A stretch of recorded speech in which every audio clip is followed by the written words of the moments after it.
11 al 16. Dice, mas tú, oh hombre de Dios, huye de estas cosas y sigue la justicia, la piedad, la fe, el amor, la paciencia, la mansedumbre. Pelea la buena batalla de la fe, echa mano de la vida eterna, la cual asimismo fuiste llamado, habiendo hecho la buena profesión delante de muchos testigos.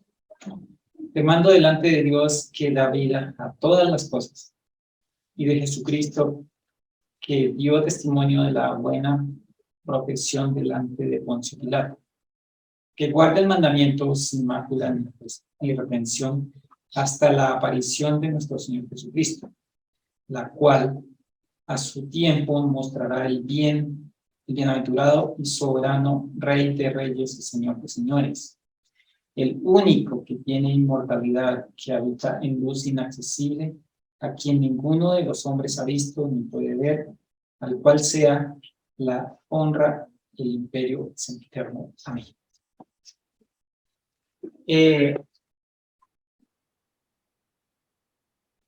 Aquí habla de muchas cosas. Yo quiero que miremos una en particular. Y es el versículo 12, dice, pelea la buena batalla.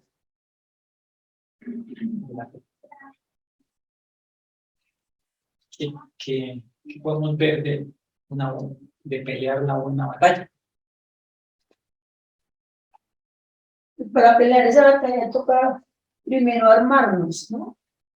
Si vamos desarmados. Hasta los dientes. Hasta los dientes. Ahorita China y Estados Unidos se están mostrando los dientes. Entonces el mundo dice, Mi gente nos queda. se están desafiando. Y cuando hablamos de una batalla es porque hay alguien que cree que es mayor que el otro, que puede vencer al otro. Ahí es cuando se pelea, ¿no? Porque si yo veo que la pierdo, mejor me quedo aquí. Pero todas las batallas se empiezan creyendo que se puede ganar. ¿Y de dónde salen las batallas? De las pasiones entre Santiago capítulo 4 versículo 1. ¿De dónde vienen las guerras y los pleitos entre vosotros? No es de vuestras pasiones. O sea, ¿qué es lo que pasa? ¿Por qué el hombre quiere pelear? Pero Dios dice, peleen la buena batalla.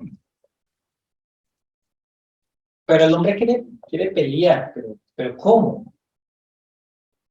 Siempre va a querer pelear, pero en sus fuerzas. Entonces, China dice, yo aquí tengo con que defenderme, y Estados Unidos también dice, yo tengo aquí con fuerzas. Esta buena batalla de la fe, ¿de qué se trata? En lo natural, en lo particular, ahí uno ve que es que cada quien quiere tener el poder y piensa que tiene y quiere derribar al otro y someterlo. Y en la fe, ¿cómo es? Con Cristo. Con nuestras pasiones, peleando contra nuestras pasiones. Siempre hay unas pasiones ahí. Cada uno tiene su guerra, ¿no? Interna. Ahí estamos cada uno con una guerra interna. Pero, ¿cómo siempre? Sí, ustedes tienen guerras ahí, internas, luchas internas. Que yo quiero que esto sea así, y no, mejor que sea así, entonces yo me agarro de aquí para que sea así, yo me afianzo en esto para que sea así. Tenemos esas luchas. Hay un versículo que dice, como es que estamos en Santiago, versículo 2 dice, ¿cómo luchamos? Dice, codiciáis y no tenéis, matáis y ardéis de envidia, y no podéis alcanzar, combatís y lucháis pero no tenéis lo que deseáis porque no tenéis. Y aquí en la versión, la nueva traducción viviente dice, desean lo que no tienen. Entonces traman y hasta matan por conseguirlo. Envidian lo que otros tienen, pero no pueden obtenerlo. Por eso luchan y les hacen la guerra para quitárselo. Sin embargo, no tienen lo que desean porque no se lo piden a Dios. Entonces siempre están esas luchas ahí internas de cada uno. Que queremos que la cosa funcione como uno piensa que debe funcionar. Segunda de Corintios 10:5. Veamos desde el 4. Dice, porque las armas de nuestra milicia no son carnales. Ya empezamos ahí. ¿Qué es lo que está diciendo? No es por la fuerza, no es por lo que tengo. Tengo aquí el misil que lo puede desbaratar allá. No es por eso. No son carnales, sino poderosas en Dios para la destrucción de fortalezas, derribando argumentos y toda altivez que se levanta contra el conocimiento de Dios y llevando cautivo todo poder, todo pensamiento a la obediencia a Cristo. ¿Cuáles son las luchas? La lucha es entre lo que yo pienso y lo que Dios dice. Todo el tiempo está esa guerra ahí dentro de nosotros. Lo que yo pienso y quiero y lo que Dios dice. Porque es una lucha espiritual. Y siempre va a estar ahí.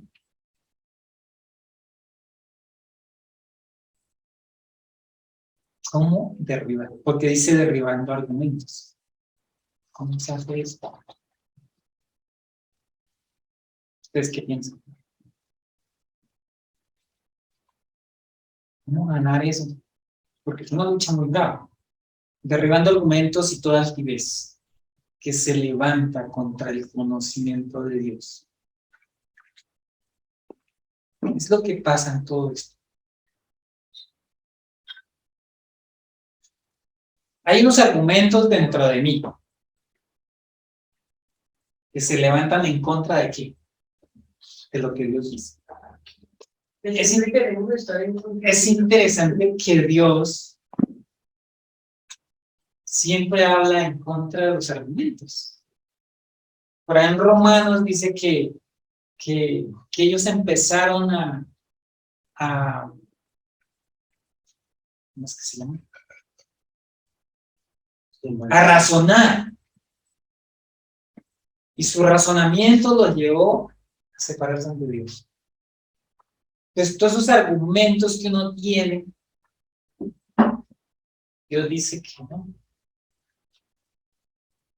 Yo no tengo que argumentar. Entonces, ¿cómo derribar esas fortalezas? ¿Cómo ganar esas batallas? Porque es interesante que Dios nos dice ahí en Timoteo, pelea la buena batalla. Pelea la buena batalla de la fe. Echa mano de la vida eterna, a la cual asimismo fuiste llamado, habiendo hecho la buena profesión delante de muchos testigos. Está hablando a creyentes, a personas que creyeron. Y le dice, pelea la buena batalla de la fe. O sea que cuando hablamos de pelear la batalla, ¿a qué se refiere? Vamos a ir a Romanos capítulo 6. Dice, porque si fuimos plantados juntamente con él en la semejanza de su muerte, así también lo seremos en la de su resurrección. Sabiendo esto, que nuestro viejo hombre fue crucificado juntamente con él para que el cuerpo del pecado sea destruido a fin de que no sirvamos más al pecado. ¿Por qué? Porque el que ha muerto ha sido justificado el pecado. Y si morimos con Cristo, creemos que también viviremos con Él. Bueno, ¿cuál es la situación aquí? ¿De qué es que nos está hablando? Porque dice, pelea la buena batalla. Usted, creyente, debe pelear la buena batalla. ¿Cómo es eso? ¿Qué es eso de pelear la buena batalla? Dice, versículo 8. Quiero que nos centremos en ese muy determinante. Dice, si morimos con Cristo. ¿Qué es lo que está diciendo?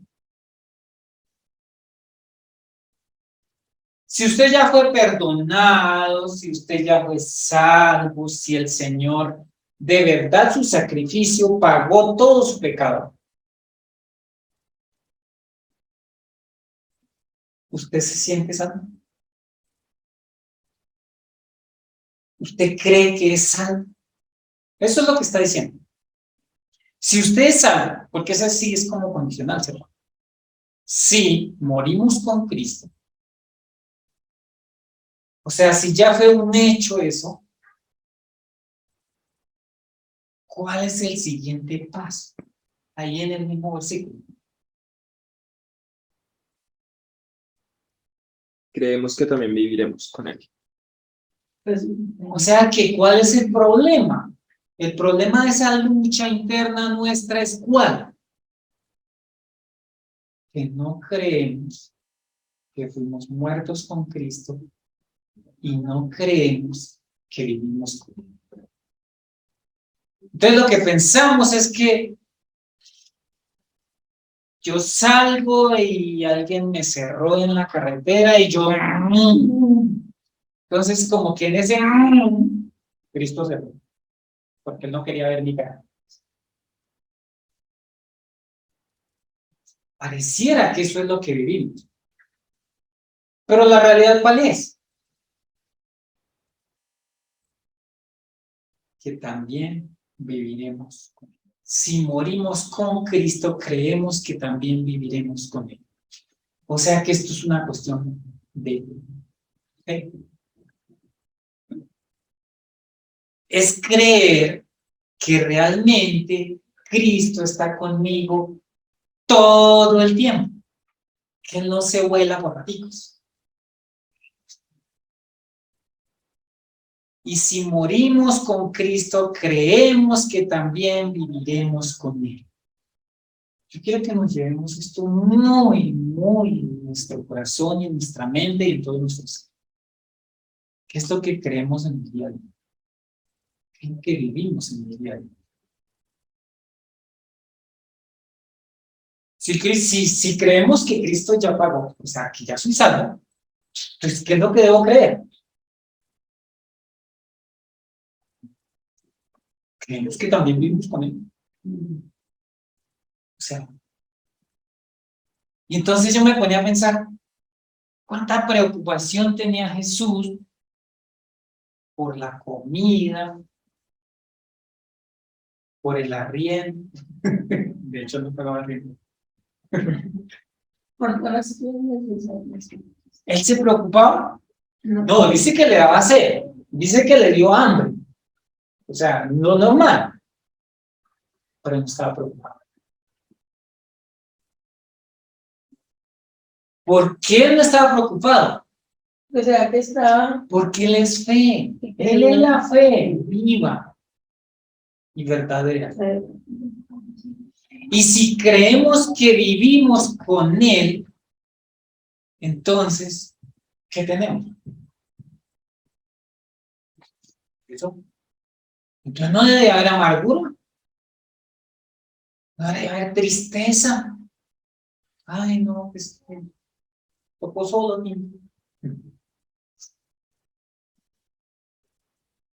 No tiene que haber tristeza. Eso quiere decir que si morimos con Cristo, creemos que también viviremos con Él, eso significa que al creyente nada lo sorprende. Nada lo sorprende. cualquier cosa que pase, Jesús dijo, ay, no, Judas me va a traicionar. Ay, no se puede. Él sabía que eso iba a pasar. La Biblia nos ha dicho que cada día la cosa se va a poner más difícil. Entonces, ¿por qué se sorprende uno cuando pasa algo? No tiene que sorprenderme porque yo soy creyente, simplemente eso me da un espacio para hablar más. Si morimos con Cristo, creemos que también viviremos con Él. O sea que puedo vivir tranquilo, con gozo, a pesar de. Nada puede mover al Hijo de Dios porque es que está con Cristo. Claro, pues obviamente cuando a uno le duele la muela, pues uno dice, está doliendo mucho, me duele mucho, quiero que me la saquen, una cantidad de cosas. Sí, eso es normal. Pero su confianza debe estar en que Cristo está con él. Claro, no somos inmunes al dolor, ni al dolor de las personas que están sufriendo, nada de eso, no. Pero no debemos estar sorprendidos. Ah, no, es que eso no podía pasar. No, todo eso está pasando y va a seguir pasando. Creemos que también viviremos con Él. Esta batalla no es una batalla de fuerza, es una batalla de creer o no creer. Así de fácil.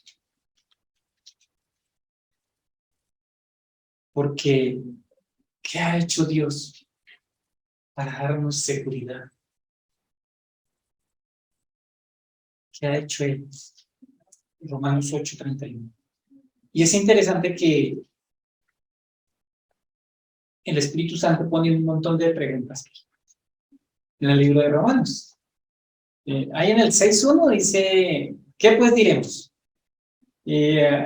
Más adelantico también dice lo mismo.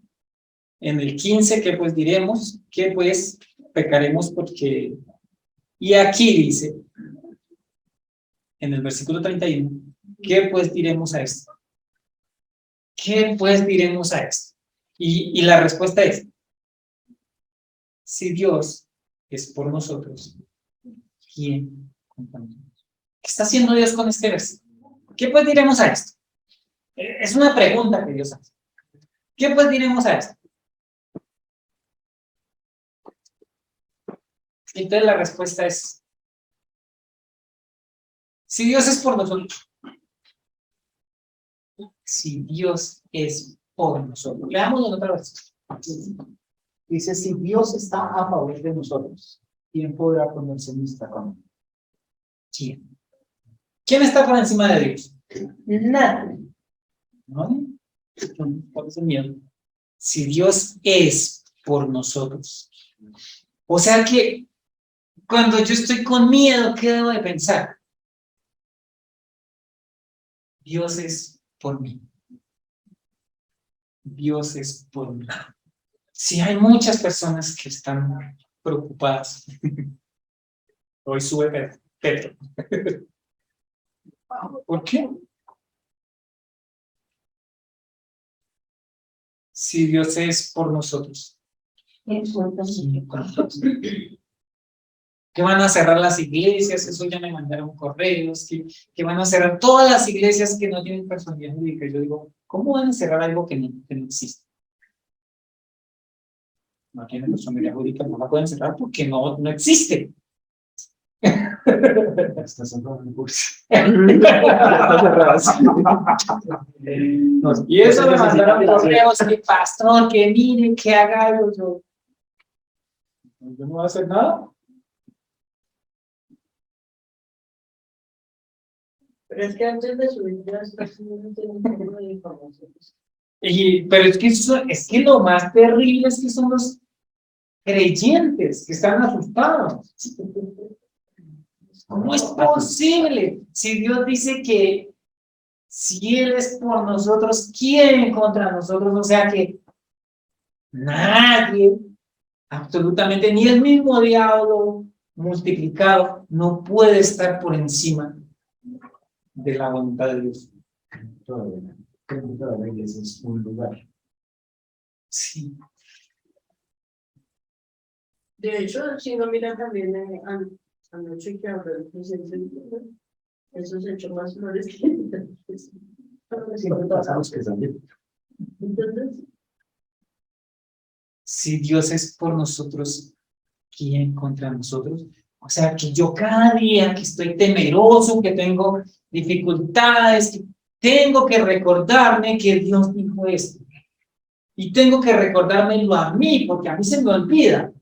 Y cuando se me olvida es cuando empiezo a temblar. Entonces, dejo de creerle a Dios y empiezo a creerle a la televisión o a los hermanos que están asustados.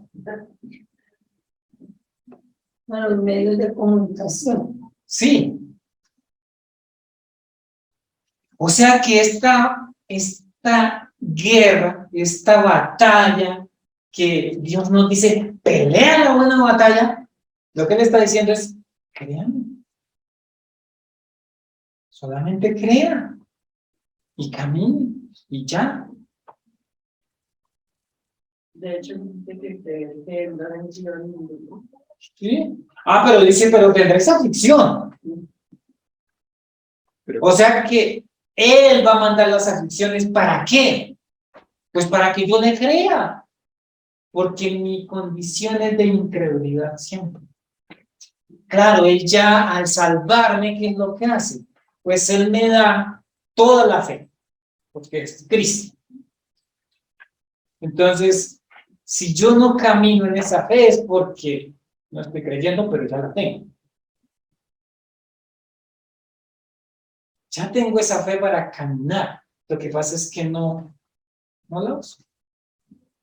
Y como no la uso, pues entonces vivo temblando. Y entonces cuando empiezo a temblar necesito tener en qué apoyarme.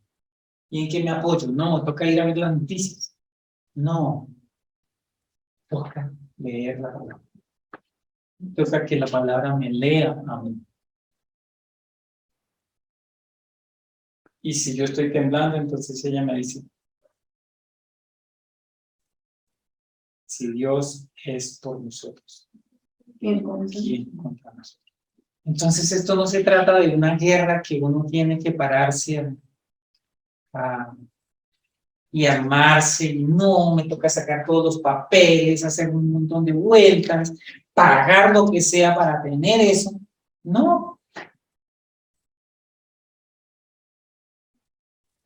La guerra que estaba hablando aquí es una guerra entre la fe y la incredulidad. Yo decido por cuál de los dos me voy. Porque si entiendo mi condición, si entiendo que ya morí con Cristo, entonces yo no tengo por qué estar. Bien, pues ya soy hombre muerto, ya nada que hacer. Pues para mí el que vive es Cristo. Entonces, pues si matan a Cristo otra vez, pues que no matan. Está en mí. Ya, Alcides ya murió. Ahora el que vive es Cristo. Entonces, ahora, ¿cómo es que Cristo va a enfrentar esas situaciones? Pues creyendo, porque él es creyendo. Entonces, esa guerra que habla ahí, dice, pelea la buena batalla de la fe, echa mano de la vida eterna, a la cual asimismo fuiste llamado, habiendo hecho la buena profesión delante de muchos testigos. O sea, ¿qué es lo que está diciendo?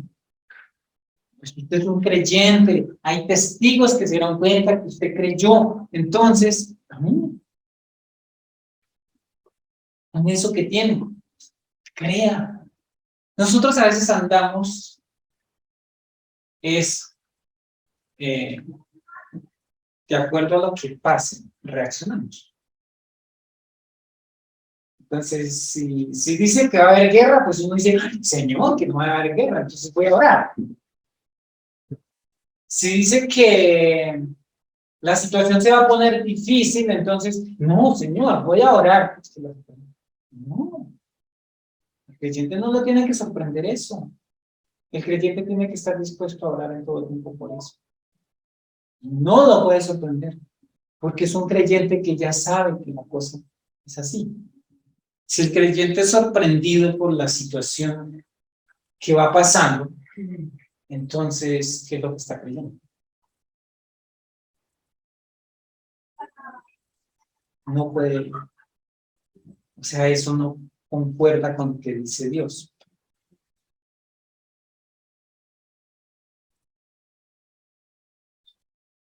Parece que le está creyendo más al diablo que a Dios. Entonces, si el creyente va reaccionando de acuerdo a las circunstancias, entonces no le está creyendo a Dios. El creyente lo único que tiene es que conocer a Cristo y caminar con él. Y nada lo puede sorprender. Porque es que a Cristo nada lo sorprende. Dios no está allá en el cielo diciendo, ¿y ahora qué voy a hacer con el diablo que se me reveló? No. De hecho, dice que Él está en su santo, Él está sentado en su santo. Eso significa que hay autoridad, que el diablo no se salió de su boca. Y si Dios está con nosotros, ¿quién? Entonces la guerra que se vive dentro de nosotros, que batallamos ahí, es una guerra de fe o incredulidad. ¿Creer o no creer? ¿Entender mi posición o no entender? Porque si fuimos muertos con Cristo, también viviremos con Él. O sea, es una realidad. Eso es lo que Dios dice. La pregunta es, ¿eso es lo que yo creo? O a veces no. Eso como que no. Entonces lo que tengo que revisar es lo que creo, no lo que Dios dice, porque lo que Dios dice ya lo dijo. Y así es, y eso no tiene vuelta de hoja, ¿no? Eso que Él dijo, eso es, así yo lo creo, no. Pero lo que yo estoy pensando, eso sí es relativo. Que no se sabe. Entonces necesito pasar de lo que yo pienso a lo que Dios dice, de lo que yo vivo a lo que Dios vive, de lo que Dios es a lo que yo soy. Yo soy hijo de Dios, entonces ¿qué debo creer? Pues eso, que Cristo está todo el tiempo conmigo. Que si Él es por mí, ¿quién contra mí? Eso es lo que necesito creer en el día a día. Y creo que, yo no sé, pero creo que tiene que decírselo a uno mismo porque pareciera que como que uno se lo olvida. El hermano Dayan siempre dice que debemos de predicarnos el evangelio en todo Señor. ¿Es verdad? Porque uno se le olvida, uno como que en el día a día va perdiendo el sentido de que de verdad el evangelio me salvó. De aquí para allá la guerra, ¿cómo va a ser?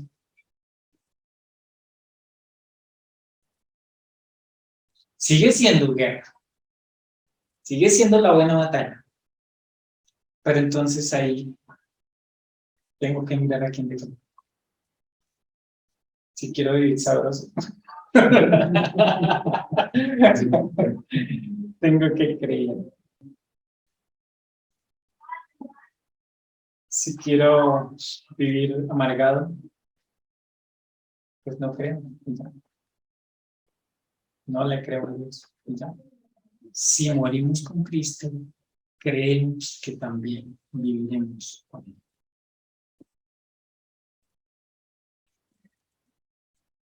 Y mire que no hay una opción.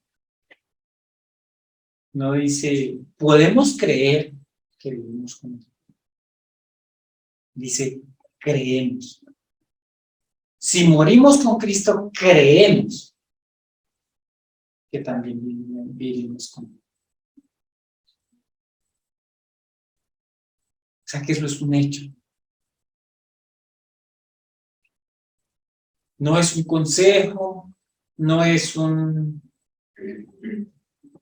Hágale a ver si le funciona. No, es un hecho. Si morimos con Cristo, creemos que también vivimos con Él. Eso es lo que Dios dice.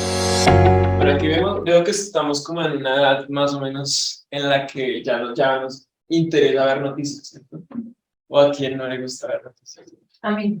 Ay, no, ¿cierto? ¿Qué ¿Te das pereza? cuenta que estás viejo? Sí, porque yo empiezo a ver noticias, el periódico. ¿Cuáles son de los que les gusta o de los que quieren mantenerse informados? ¿Cuáles son las noticias así como, o los temas más importantes de las noticias últimamente? Lo de Chile y Taiwán, y lo de la inflación. Entonces, guerras, ¿cierto? Inflación, ¿qué más? Nuevo presidente. Muerte, nuevo presidente, ¿qué más? Ya pasó la pandemia del chulo, del murciélago, ahora sigue la del mono, ¿cierto? Catástrofes naturales, ¿sí?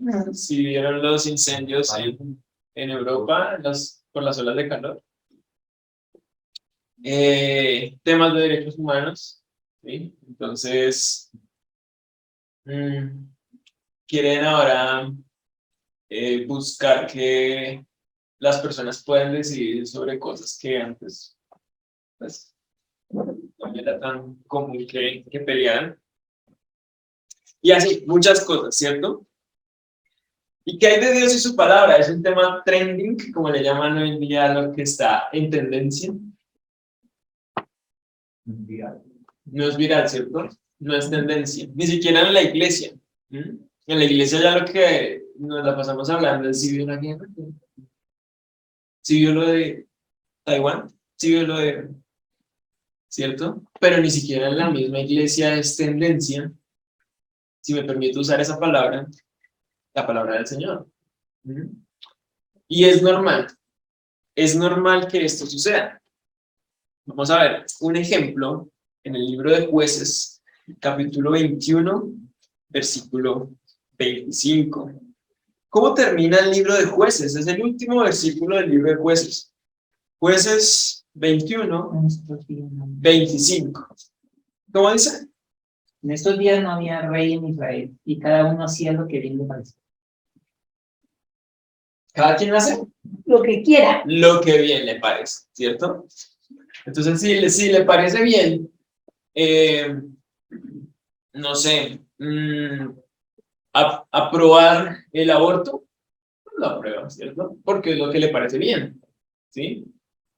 Si le parece bien ir a declararle guerra al país vecino, lo hace porque pues, es lo que bien le parece, ¿sí? Si le parece bien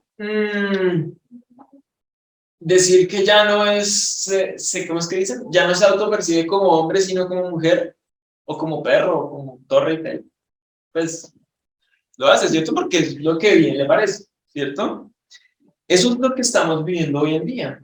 Una época similar, sí, por no decir peor que la de los jueces, en la que cada quien hacía lo que bien le parecía. No había rey en Israel en ese entonces.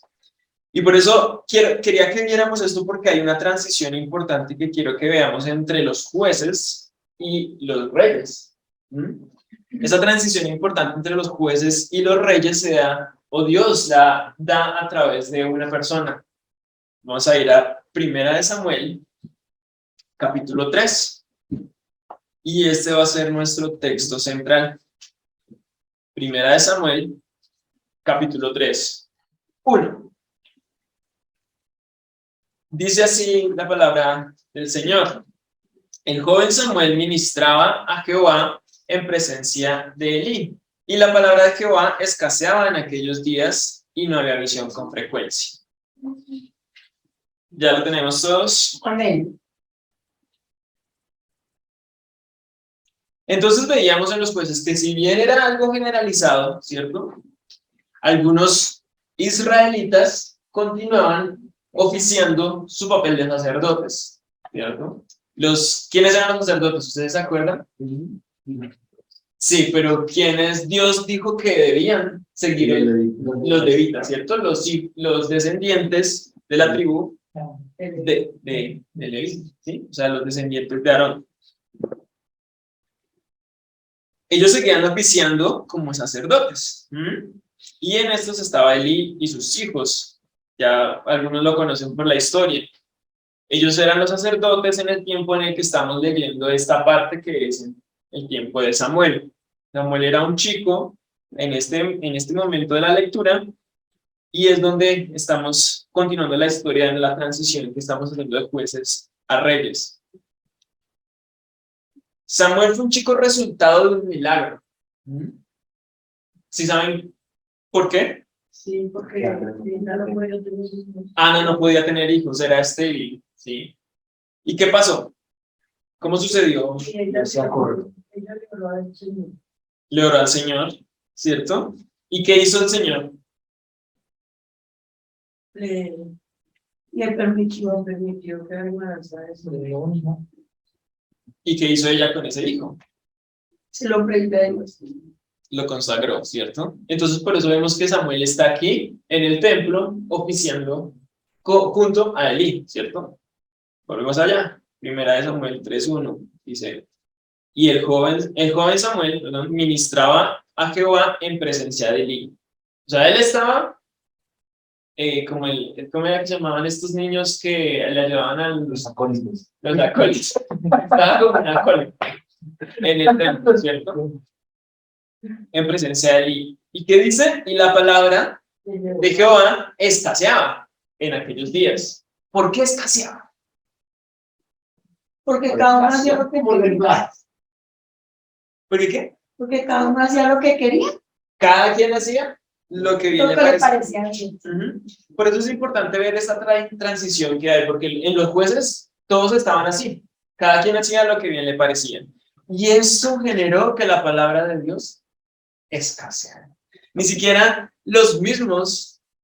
el mismo pueblo que recibió, los mismos descendientes de los cuales sus padres recibieron la ley, ellos ni siquiera se preocupaban por compartir o por estar familiarizado con Dios, con el Dios de Israel. Entonces, así como hoy, en este tiempo, la palabra del Señor escasea, no es tendencia ni siquiera en las iglesias, en ese tiempo tampoco. Y tampoco era TikTok. ¿Y qué dice luego ahí? No había visión con frecuencia. ¿Qué quiere decir esto? ¿Qué piensan ahí? Dios no se manifestaba. Dios no hablaba o no se presentaba ante nadie, ¿cierto? Entonces ustedes no... Como a nadie le interesaba. A nadie le interesaba, y a cada quien hace lo que Bien le parecía. bien le parece, pues entonces él también Hacía lo que le parecía. él también se hace al lado, ¿sí?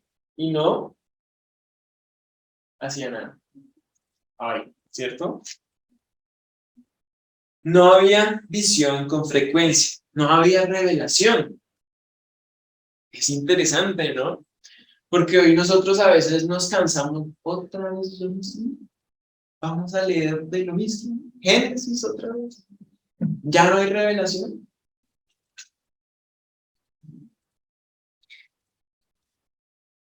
¿Y qué será? ¿Qué será por lo que sucede eso? Vamos a continuar leyendo. Samuel 3:2.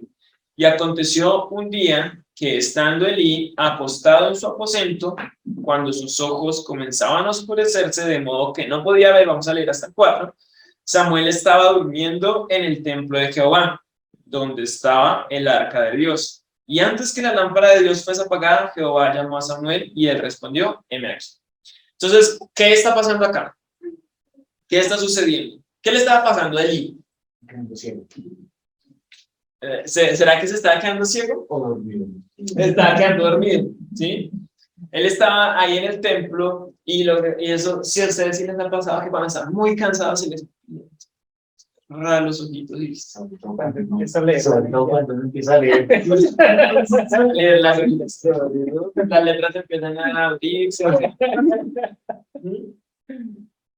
Entonces, ¿qué le estaba pasando aquí a Eli?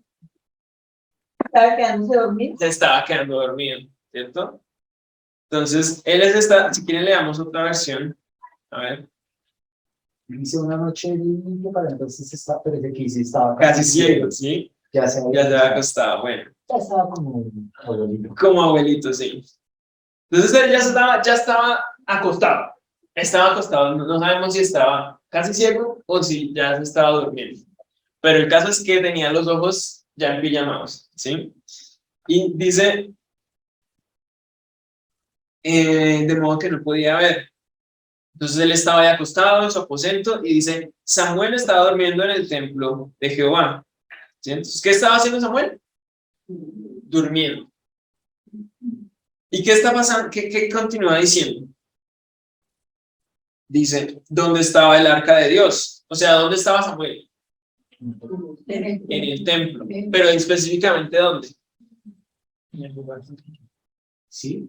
Cerca, dice que en el mismo lugar donde estaba el arca de La otra Dios. es cerca. Sí. Cerca del arca Ok. de Dios. Entonces dice, y antes que la lámpara de Dios fuese apagada. ¿Qué está pasando ahí? ¿Cuál es la lámpara de Dios? ¿A qué se refiere eso?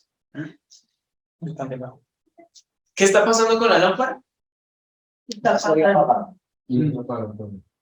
No sé, ¿y cuándo se tenía que apagar? Esa lámpara no se tiene. Esa lámpara nunca tenía que apagarse. Esa lámpara siempre tendría que estar encendida, porque era la única luz que era permitida tener en el lugar santo y lugar santo. O sea, lo único que podía iluminar esos lugares.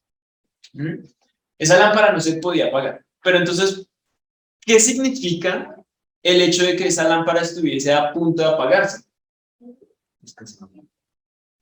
¿Quién tenía que estar pendiente de eso? Elí tenía que estar pendiente de eso, pero ¿el qué estaba haciendo? Estaba acostado. ¿Sí?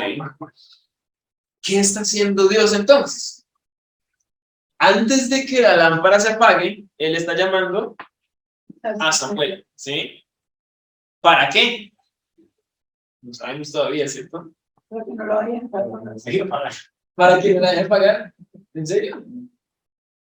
¿Cómo está la iglesia hoy?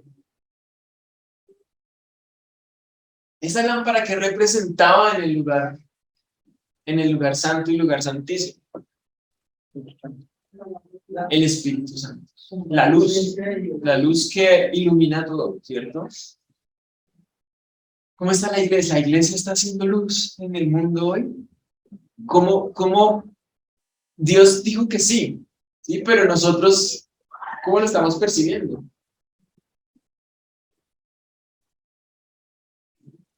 Que no hay luz, que ya no es tendencia en la palabra del Señor. Que incluso acá hablamos de las cosas que sirven para distraer en el mundo.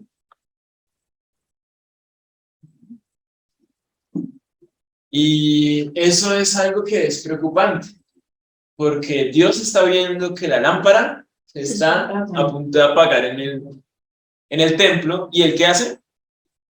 Ya. ¿Para qué? No se apaga. ¿Quién es el que verdaderamente mantiene encendida esa luz? Nosotros. No son los sacerdotes, es Dios mismo. Dios mismo es quien mantiene encendida esa luz. ¿Sí? Aquí no era Elí, porque Elí se notaba que estaba como en otro cuento, ¿cierto? Entonces, finalmente, ¿quién estaba cuidando que la luz siguiera brillando? El Señor se llamaba Samuel. De hecho, él fue el que se dio cuenta que se estaba matando. ¿Cierto? Interesante, nosotros a veces ni nos damos cuenta que nos estamos apagando, ¿sí? Estamos así, y ya, nos quedamos dormidos. No nos estamos dando cuenta que nos estamos quedando dormidos. Y la iglesia está quedando así dormida. Está con sus ojos empijamados. ¿Y la luz? ¿Qué pasa cuando uno se está quedando dormido? ¿Será que la luz deja de brillar o yo la dejo de ver? Uno la deja de ver. Sí, entonces eso ya empieza, ese blanco empieza a volverse un poquito gris, después negro, y ya.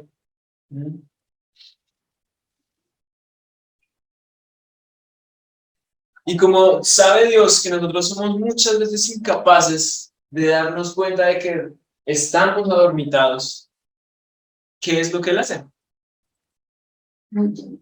Llama. Nos llama. Y aquí es donde empieza lo bueno. Vamos a ver. Primera de Samuel, capítulo 3, versículo 5. Y corriendo luego, versículo 4, Jehová llamó a Samuel y él dijo, heme aquí. Y corriendo luego a Elí, dijo, heme aquí, ¿para qué me llamaste? Y Elí le dijo, yo no he llamado, vuelve, acuéstate. Y él se volvió y se acostó. Entonces, ¿qué pasó ahí? Estaba Samuel allá. Samuel. El M aquí es como, aquí estoy, ¿cierto? Aquí estoy. Entonces, aquí estoy. Y él dijo, aquí estoy. Y nadie le respondió. Y entonces él dijo, ¿será que le pasó algo? ¿Cierto? Él salió corriendo. Sí, él pensó que era allí que lo llamaba. Y le dijo, aquí estoy. Y no, nadie contestó. Entonces él se fue corriendo hasta allá, ¿cierto? Porque dice que se fue corriendo. Pensó que le había pasado algo allí.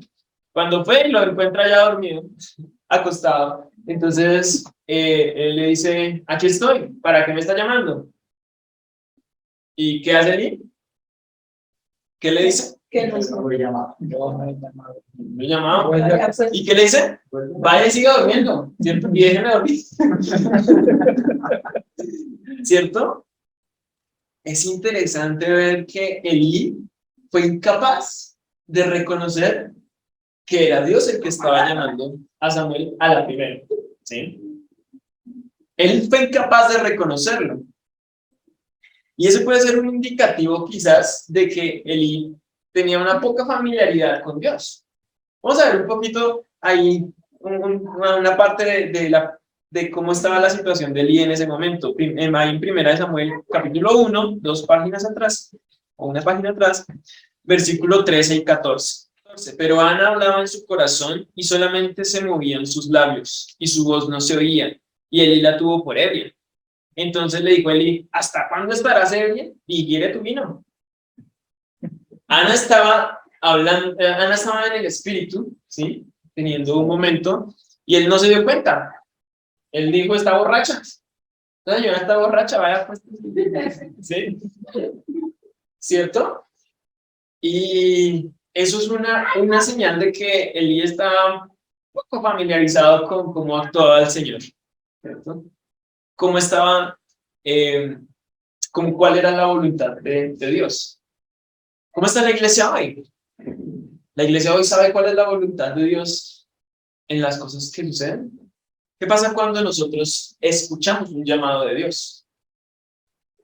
Dígase, no un llamado es propiamente una voz audible donde le dicen, Jonathan, o le dicen, Marina. No. Es un llamado, puede ser que una aflicción, lo veíamos ahorita, puede ser una enfermedad, puede ser una situación difícil, económica. O uno a veces entra en la palabra y en la palabra se repite, así sea en Salmos, por decir. Y leo un Isaías y como que Dios le dice lo mismo. Entonces me dice, bueno, venme aquí para que me necesites. Sí, quiero que hagas una. Sí, de verdad que sí. Y entonces nosotros, ¿qué es lo que hacemos? Cerrar la Biblia. Y nos a dormir. ¿Cierto? Nosotros identificamos en todas las situaciones que Dios nos está llamando. No en todas. ¿Cierto? Porque en mis relaciones con Dios, pues, muy estrecha diaria, pues uno sí. Pero si Dios me quiere hablar y yo duro 2 meses sin abrir la Biblia, pues ¿cómo voy a entender? Ese Entonces, llamado. entonces me pasa que, no sé, me amaneció doliendo este dedo. Me amaneció doliendo este dedo. Y yo lo que hago es atacar el dedo, ¿cierto? Entonces, no voy a comprarme un ibuprofeno porque mi dedo, ¿cierto? Me duele. Tengo que quitarme este dolor. Yo lo que estoy haciendo es exactamente lo que estaba haciendo Samuel en este momento, escuchar el llamado y ir a donde no tenía que ir, ¿cierto? Él tenía que saber, de alguna manera, que era Dios el que lo estaba llamando. ¿Y qué pasó? Él fue allá y Eli tampoco sabía. O sea, ambos estaban en las mismas. Y digamos que de Samuel uno puede decir, bueno, es un muchacho joven, está hasta ahora empezando y pues es probable que sea más difícil reconocer la voz de Dios. Pero de Eli, que ya vimos que estaba casi cuchito, ya se le estaban perdiendo la vista, ¿cierto? Bien viejito, bien pasado en años. ¿Y a qué lo manda Eli? Ah, A dormir.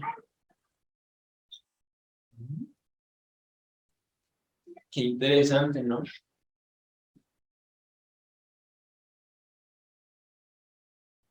Porque, ¿qué debió ser lo que él debió hacer, Eli? Prestarle un poco más de atención a lo que estaba sucediendo, ¿no? Sí. Ojo, porque de pronto alguien lo está llamando, que se despierto, mire a ver qué puede ser, ¿sí? A ver si lo vuelven a llamar. No, pero ¿qué le dijo? Acuéstese a dormir y déjenme dormir a mí. ¿Cierto? Verso 6. Y Jehová volvió a llamar otra vez a Samuel. Y levantándose Samuel vino a Eli y dijo, heme aquí, ¿para qué me has llamado? Y él le dijo, mijito, hijo mío, yo no he llamado, vuelve y acuéstate. Mijito, déjeme dormir, yo no lo estoy llamando. Ah, sigue durmiendo. ¿Y saben que hoy la iglesia está haciendo algo similar? Porque la gente llega con un problema de dinero a la iglesia. Y la iglesia le dice, lo que pasa es que usted tiene que ofrendar más. Lo está mandando a dormir, ¿sí? Ese no es el llamado que, o sea, la iglesia tampoco está sabiendo identificar qué es lo que está haciendo Dios con esa persona.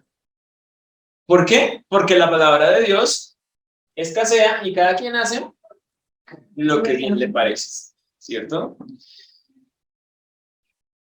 Porque llega la muchacha llorando que su esposo la trata mal y el pastor le dice, sepárese, ¿cierto? ¿Y qué está haciendo? Exactamente lo mismo, mandándola a dormir, a evitar el problema, a no escuchar la voz. Porque el esposo llega y es que mi mujer no me respeta y le aconsejan, sepárese. Porque es que llega el jovencito y dice, es que a mí ya casi no me están gustando las niñas. Y el pastor le dice, vaya al psicólogo.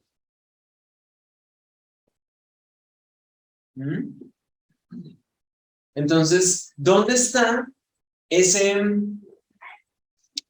adormitamiento que que estamos viendo en este texto que estamos leyendo? También hoy está en la iglesia. Porque no, la iglesia no sabe reconocer cuando Dios está llamando.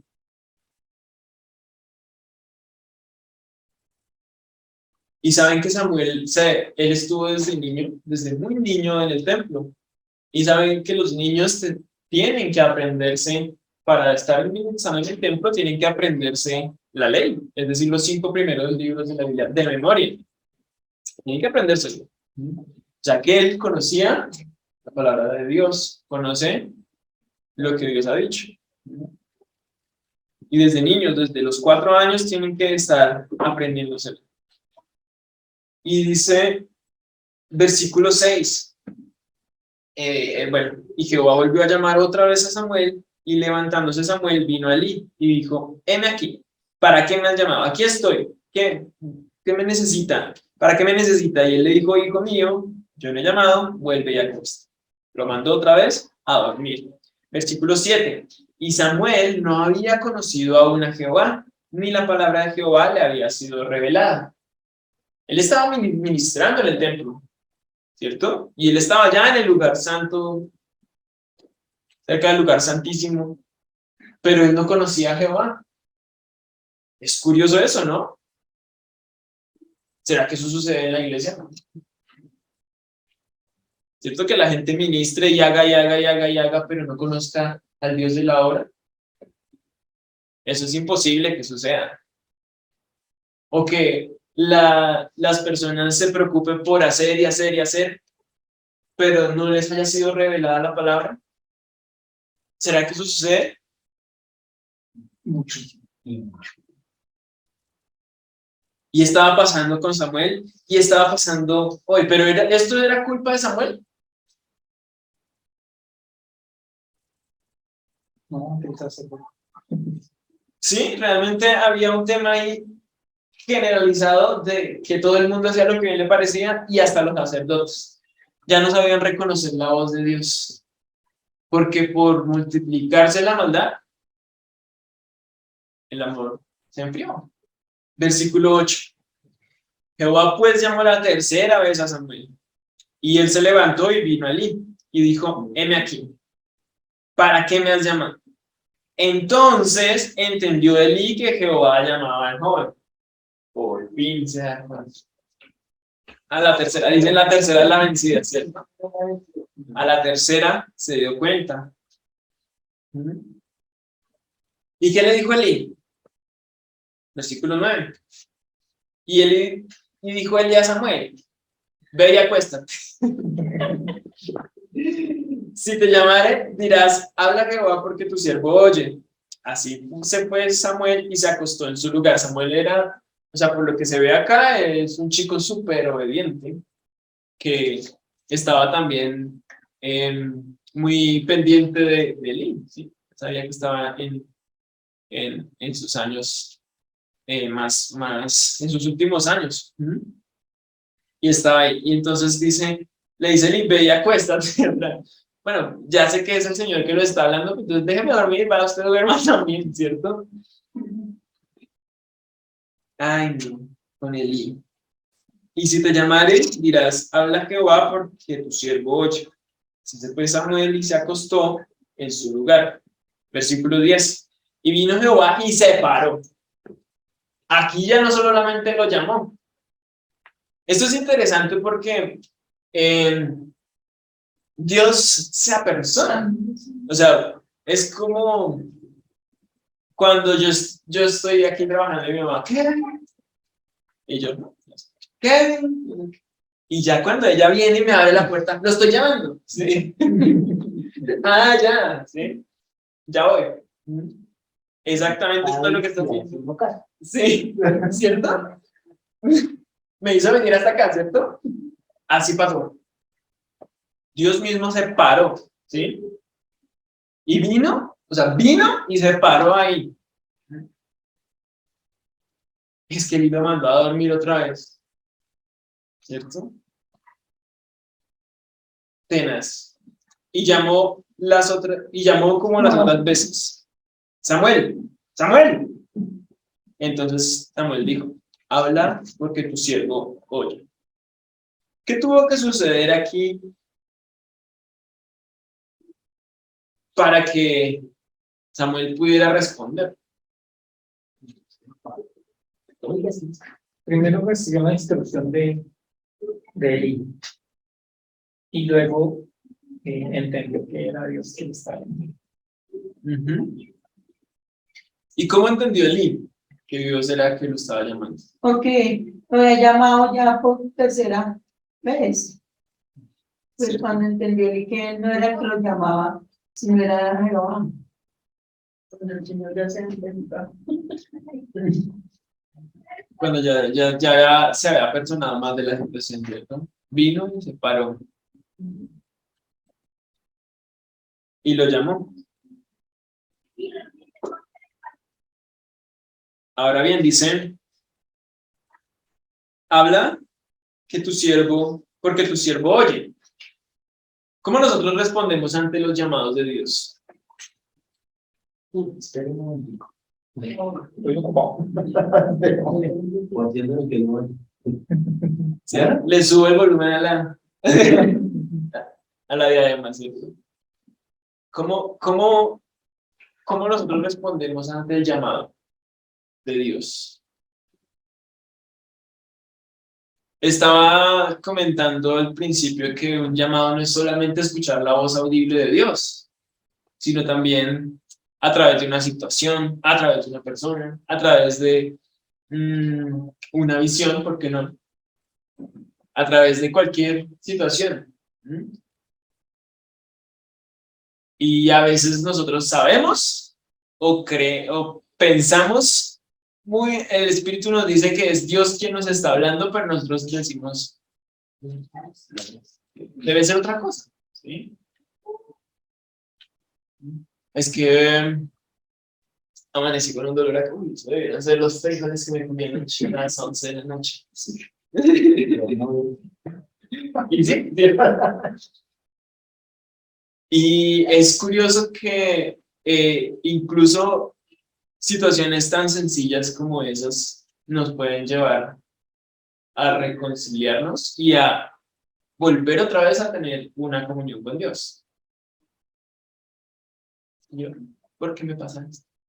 El pastor decía que nosotros estamos acostumbrados a que vemos la situación y ahí sí oramos por ella. Entonces, las guerras, vemos las guerras, uy, Señor, cuidado, guárdame de esta guerra. O vemos que ahí sí, no sé, me amaneció doliendo un pie, Señor, mi salud. ¿Cierto? Pero esto casi que es muy similar a no escuchar el llamado. ¿Cuántas veces nosotros damos gracias por eso? Por esas situaciones difíciles. ¿Cuántas veces las entendemos como un llamado que Dios está haciendo? Como que abrió la puerta y dijo, lo estoy llamando.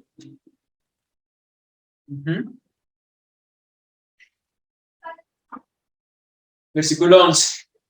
Y Jehová dijo a Samuel, he aquí haré yo una cosa en Israel, que a quien la oyere le retimirán ambos oídos.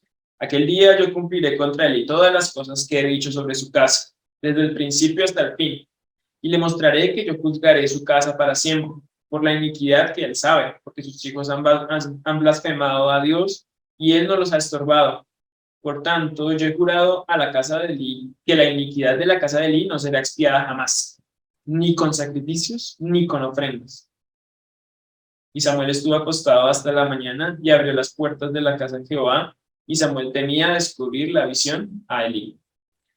Entonces, Dios le revela algo importante a Samuel ahí. Y es esta situación, pues, como caso aparte de que sea un juicio contra Elí y su casa, es muy importante porque es de las primeras visiones, o más bien la primera visión, o el primer mensaje que Samuel recibe directamente de Dios. Y es una situación en la que era algo poco común. Vimos que cada quien hacía lo que bien le parecía y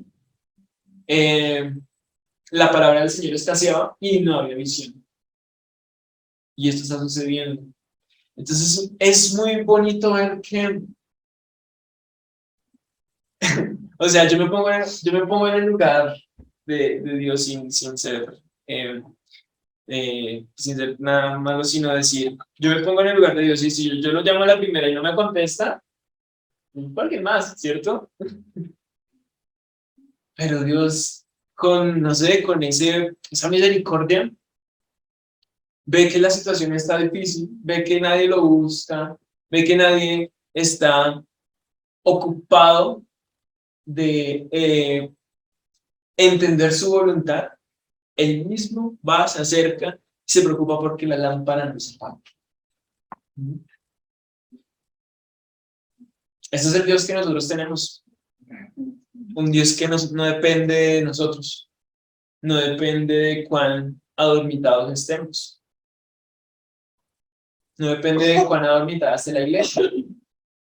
Porque hoy en día es muy fácil estar adormitado. Acá, un celular. 3 horas ahí me pueden pasar mirando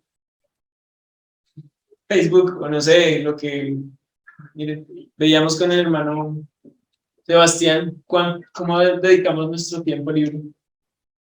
¿Cuánto tiempo dedicaremos en las redes sociales en años de nuestra vida? ¿Sí? Y eso ¿por qué es tan peligroso? Porque nos hace adormitar.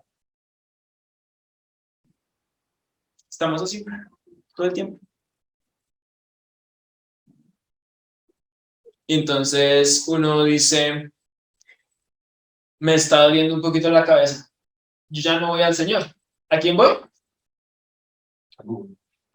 ¿Qué Dolor de pastilla cabeza. buena para el dolor de cabeza? Y yo respondo, ¿Qué pasa si me duele la cabeza solamente en el centro, en la coronilla?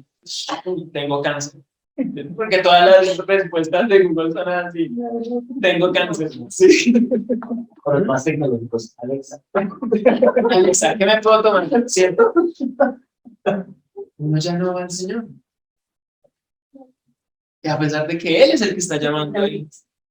pero de hecho, desde nosotros sí, para arriba todo. No es de antes. Todo. Pero nosotros tenemos una gran ventaja con ellos y es que nosotros tenemos el Espíritu Santo en la iglesia. ¿Sí? Aquí el Espíritu Santo venía y se posaba ni siquiera era permanente, era un momento. Pero nosotros tenemos el Espíritu Santo que nos guía a toda verdad y no lo queremos escuchar. Esto es lo que el Señor quiere y es que entendamos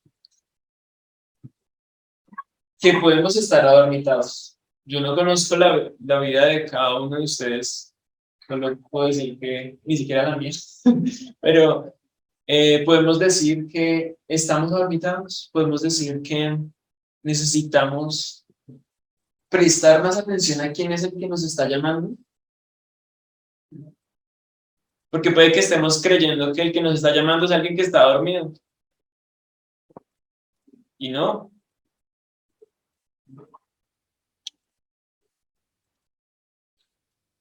El Señor siempre está pendiente de la luz en el templo.